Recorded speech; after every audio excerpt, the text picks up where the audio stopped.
చెప్తున్నారు. దామోదర్ గారు, రెండో అంశం ఈరోజు మన కాంగ్రెస్ తీసుకున్న రెండో అంశం స్టాచ్యూస్, అంబేద్కర్ స్టాచ్యూ కానీ గాంధీ స్టాచ్యూ కానీ అక్కడి నుంచి తీసి వేరే దగ్గర పెట్టడాన్ని వాళ్ళు నిరసిస్తున్నారు. దీనికి ప్రధానమైన కారణం ఏంటి? ఇప్పుడు వీళ్ళకి అంటే మళ్ళీ ఇంకొకటి చెప్తున్నాను, ఫస్ట్ నుంచి వీళ్ళ యొక్క ఫోకస్ కానీ ఏదైనా రామరాజ్యం అనే పేరు మీద వీళ్ళు అంటే దీనికి అన్నిటికీ సీరియల్ లింక్స్ ఉన్నాయి. ఎందుకంటే శ్రీరామరాజ్యం అని చెప్పేసి వీళ్ళ మత ఉన్మాద శక్తిగా ఏదైతే ముందుకు వచ్చేసి అసలు భారతదేశంలో రాజ్యాంగాన్ని నిజంగానే నిర్వీర్యపరిచేసి ఒక రాజరికమైన పరిపాలన తీసుకురావాలన్న ఏదైతే ఉందో దాన్ని ఓట్ల రూపకంగా సామాజిక ప్రజలకు కూడా సామాన్య ప్రజలకు కూడా హక్కు కల్పించేసి ఓట్ల ద్వారా అధికారాన్ని తీసుకోవచ్చు, ఎవరినైనా సరే ఓట్ల ద్వారా పడగొట్టవచ్చు అనే ఒక రాజ్యాంగాన్ని క్రియేట్ చేసిన వ్యక్తి ఎవరండి? అంబేద్కర్ గారు కదా. సో ఆయన మీద కోపం ఉంటుంది కదా ఖచ్చితంగా, కాబట్టి ఆయన మారుస్తా అంటున్నారు అక్కడ నుంచి. సో మహాత్మా గాంధీ ఇప్పుడు కాంగ్రెస్ పార్టీ, ఇప్పుడు ఆయన చూడండి, మేము మహాత్మా గాంధీ బెస్ట్, మేము నెహ్రూ గారు బెస్ట్ అంటే ఆయన తీసుకుపోయి సర్దార్ పటేల్ అని చెప్పేసి కాంగ్రెస్ పార్టీలో ఉన్న ఆ ఇద్దరు లీడర్లలో ఒక లీడర్ని ఓన్ చేసుకుని ఇంకో లీడర్ని ఓన్ చేయకుండా ఇంకో లీడర్ మిస్టేక్ చేసిండు, మా లీడర్ మాత్రం బాగున్నాడు అని చెప్పేసి గుజరాత్లో సర్దార్ వల్లభాయ్ పటేల్ది విగ్రహం పెట్టింది కదా. అంటే వీళ్ళకు డివిజన్ పాలిటిక్స్ వీళ్ళకు వచ్చు ఫస్ట్ నుంచి. దళితుల మీద ఇప్పుడు కాదండి, ఇప్పుడు బిల్కినో బాసో కేసులు మీకు తెలియదేమున్నది అంటే మొన్న దళితుల ఉదంతం అంత ఆమె గర్భవతి అయిన ఆమెను కూడా మానభంగం చేసి అంత ఉదంతం జరిగినా కూడా వాళ్ళని మొన్న కేసు నుంచి వాళ్ళు విడుదలై వచ్చినారు. మణిపూర్కి చెందిన వాళ్ళు కూడా తెగ వాళ్ళు కాబట్టి కదా వాళ్ళని పట్టించుకోవట్లేదు. అంటే వీళ్ళకి ఆ క్యాస్ట్ అనేది మైండ్లో ఎక్కి ఉన్నదండి. మతం అనే పిచ్చిలో ఈ బీజేపీ పార్టీ అనేది మునిగిపోయి ఉన్నది కాబట్టి ఈరోజు స్టాచ్యూలను తీసేస్తూ అంటారు, లేదు మా యొక్క గుర్తులను కనుమరుగు చేద్దామని చెప్పేసి సందర్భం దొరికిన ప్రతిసారి మోదీ గారు మమ్మల్ని మీద వెటకారం చేసే ప్రయోగం చేసిండు. ఈవెన్ లాస్ట్ పార్లమెంట్లో కూడా రాహుల్ గాంధీ పప్పు అని చెప్పేసి ఇంకేదో అని చెప్పేసి వీళ్ళు ఒక కౌరవ సభ లెక్క ఆ రోజు నడిపించిండ్రు.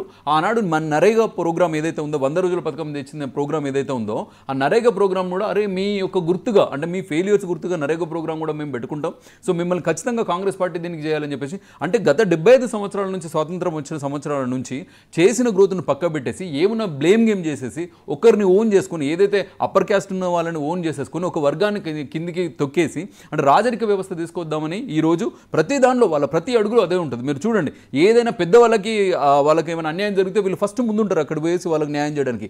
అదే తెగలకు అన్యాయం జరిగినప్పుడు లేదంటే దళితులకు అన్యాయం చేసినప్పుడు ఖచ్చితంగా వీళ్ళ 10 ఏళ్ళ గవర్నమెంట్ చూడండి కదా విషయంలో దళిత్ నాన్ దళిత్ అనే ఇష్యూ ఎక్కడ అంబేద్కర్ గారు ఎట్లా నచ్చుతారండి? ఇప్పుడు రాజ్యాంగం రాసిన అంబేద్కర్ పక్క చెప్పారు కదా. అవునండి, గాంధీ వాళ్ళకి ఏంది ఆయన ఇప్పుడు కాంగ్రెస్ పార్టీ ఓన్ చేసుకుంటుంది. మహాత్మా గాంధీ అనేది కాంగ్రెస్ పార్టీ మన దేశానికి నేతగా చూడట్లేదు. వాళ్ళు ఇప్పుడు ఏమనుకుంటున్నారు, గాంధీ తాతను రీప్లేస్ చేయాలి, ఇప్పుడు మోదీ తాతను పెట్టబోతున్నారు వాళ్ళు. సో ఇలాంటి విపరీతమైన వికృతమైన చేష్టలు వాళ్ళు చేయడానిలో భాగంగానే ఇవన్నీ కూడా జరుపుతున్నారు. అంటే స్లోగా అంటే కాంగ్రెస్ పార్టీ యొక్క ఆనవాళ్ళు లేకుండా చేసి మొత్తం బీజేపీ పార్టీయే మేము ఇక్కడ భారతదేశానికి నిలబెట్టింది, భారతదేశాన్ని గ్రోత్ చేస్తున్న పార్టీ బీజేపీ అని చెప్పేసి ఏదో ఒక రకంగా వాళ్ళను ప్రజల్లోకి చొప్పించాలన్న మెసేజ్ ఒప్పించాలన్న ఒకటే ఉద్దేశంతో ఈరోజు ఇలాంటి వికృత కేడలకు పాల్పడుతుంది.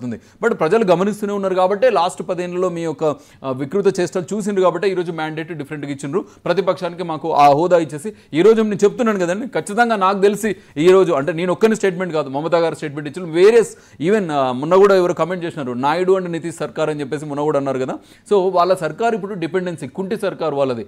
4 కాళ్ళు వాళ్ళే కాదు, కూర్చునే వాళ్ళే కాదు, వాళ్ళు ఎంత దూరం ముందుకు వెళ్తారో వాళ్ళ యొక్క ఇప్పుడు ఒక్కసారి మోదీ పార్లమెంట్ అయిపోలేదు. ఇప్పుడు ఇది మోదీకి ఇప్పుడు ఉన్నది మోక్షం కాదు, మోదీకి మోతనే ఉంటుంది ఇప్పుడు ఇక్కడ నుంచి. సో ప్రతిపక్షంగా మేము మాకు ఏదైతే ప్రజలు మ్యాండేట్ ఇచ్చిందో మా ప్రజలు మ్యాండేట్ ఇచ్చిన దానిలో మేము ఖచ్చితంగా దానిలో నిలబడతాము, ప్రతిపక్షంగా ప్రజల పక్షాన పోరాడతాము, వీళ్ళు చేసే వికృత చేష్టలను ఖచ్చితంగా ఆపి చూపిస్తాం. కాంగ్రెస్ ఈ 2 స్టాచ్యూల్ని పక్కకు జరపడము ఒక బయాస్డ్ అంటే ఎవరిని సంప్రదించకుండా జరిపింది అనేది కాంగ్రెస్ అభియోగం. వెంకటరెడ్డి గారు, ఇక్కడ మీరు కొద్దిగా సీరియస్గా ఏనండి, ఇది జరపడం అనేది తప్పు కాదు, జరుపుకోవచ్చు. అయితే ఇక్కడ దీనికి ఒక కాన్స్టిట్యూషనల్ బాడీ ఉంటుంది. ఆ బాడీ వేయకుండా అందరి అభిప్రాయం తీసుకోకుండా ఒక యూనిలాటరల్ డెసిషన్ బీజేపీ చేసింది అనేదే అభియోగం. దానికి మీరేమంటారు? ఇప్పుడు అక్కడ ఎవరు ఎక్కడ ఏ స్టాచ్యూ ఎక్కడ పెట్టాలనేది పార్లమెంట్ చూసుకుంటుంది, ప్రభుత్వం చూసుకుంటుంది. ఎందుకంటే ఇప్పుడు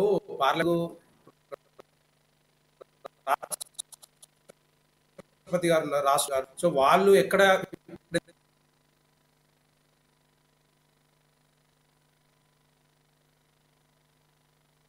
డిస్కషన్లో మనతో పార్టిసిపేట్ చేయడానికి వెంకటరెడ్డి గారు లైన్ కొద్దిగా బాగాలేదు, నేను మళ్ళీ మీ దగ్గరకు వస్తాను. డిస్కషన్లో మనతో పార్టిసిపేట్ చేయడానికి ఎనలిస్ట్ జయరామ్ గారు ఉన్నారు. జయరామ్ గారు, ఈరోజు జరిగిన పార్లమెంట్ని ఎలా చూడొచ్చు? అంటే కాంగ్రెస్ ఏం పిలుస్తుందంటే ప్రజాస్వామ్యం వర్సెస్ నియంతృత్వం, అంటే ఇక బుల్డోజర్ వ్యవస్థ మా మీద పనికిరాదు అని కాంగ్రెస్